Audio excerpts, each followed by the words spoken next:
Okay, so as many of you guys know, Real Madrid has now lost 2 games in a row.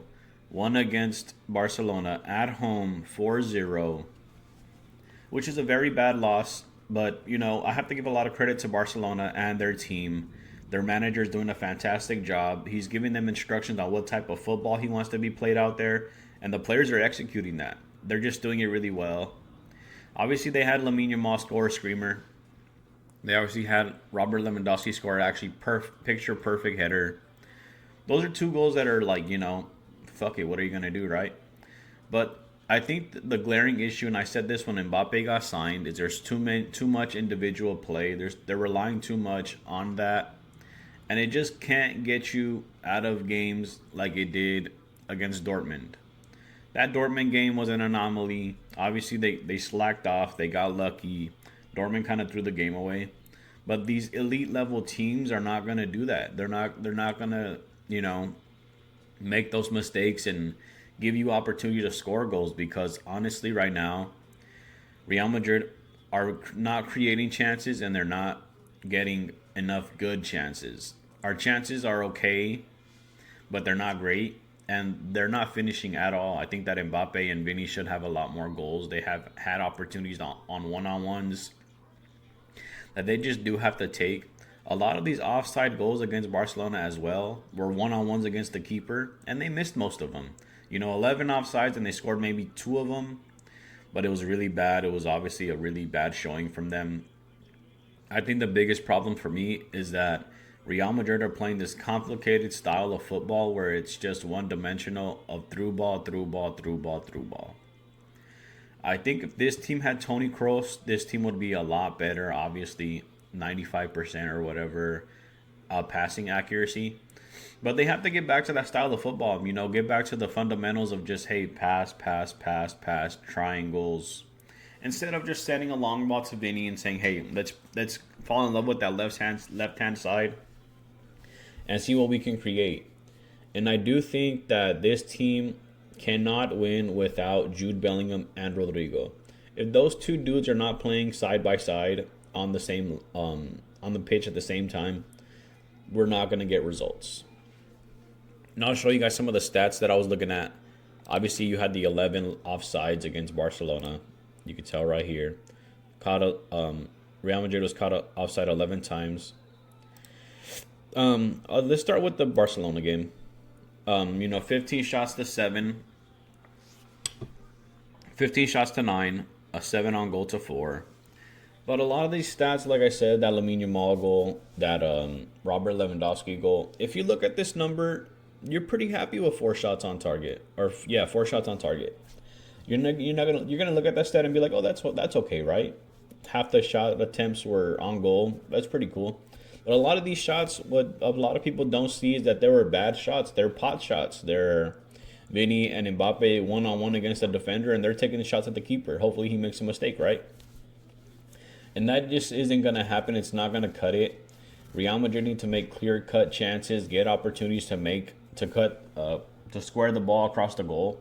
And they're not doing that. They're not making those passes. They're just allowing themselves to have fun out there, which I get it. Vinny and Mbappe, they can get away with stuff like that. But even though you can get away with it, doesn't mean you should rely on it, right? You should always try to play as a team, give other players opportunities to score goals. And I think that's what Rodrigo and Bellingham kind of bring to the table, is that they make the right pass when it's needed. You don't need to be the glory boy and you don't need to be the person that gets all the credit. It doesn't work that way. It has to be a team game. It's 11 on 11, not 1v5, whatever situation you want to put the attacker against defenders on. But this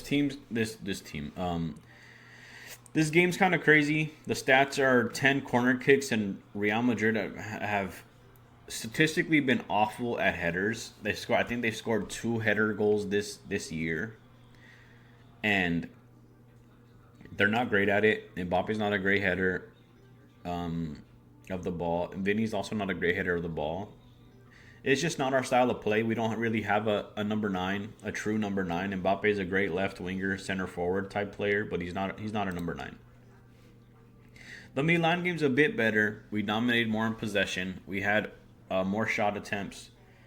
Less than half of them were on target, but again, I think a lot of these shots are pot shots. I think they're trying to get they're trying to isolate Mbappe and Vini to get a one-on-one, and then try to play between them and create a triangle to trying to slot somebody in.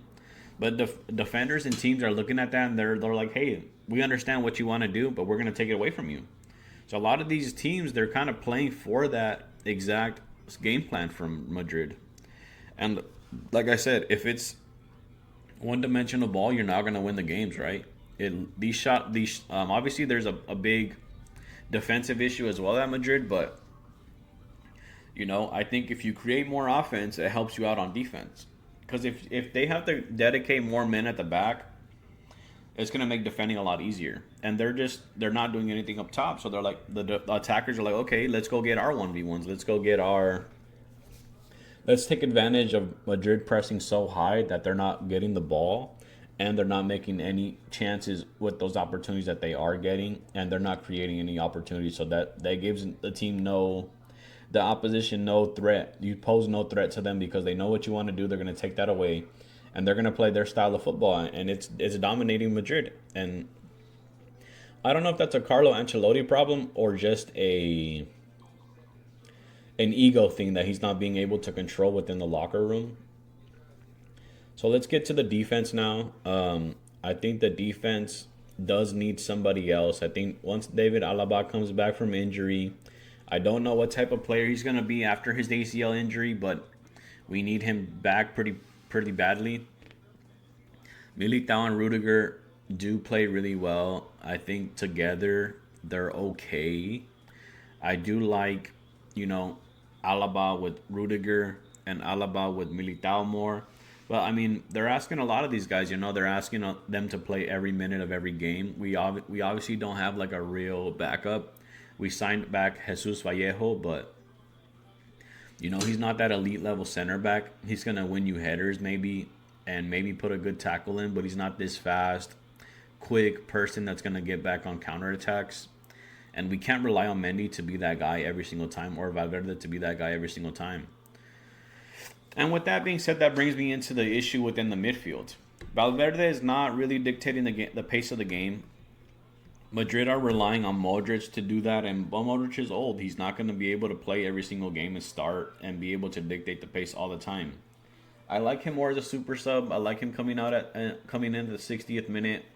I do think we need to play Dani Ceballos, Güler, and Brahim more. He brought Brahim out in the second half of the Milan game, but it's too late. I mean, it's too difficult to get those opportunities to those players. Like I said, when you're offensively doing really bad, the team Milan was up 2-1. They were like, hey, if we can hold the lead and create some chances, we're gonna win this game.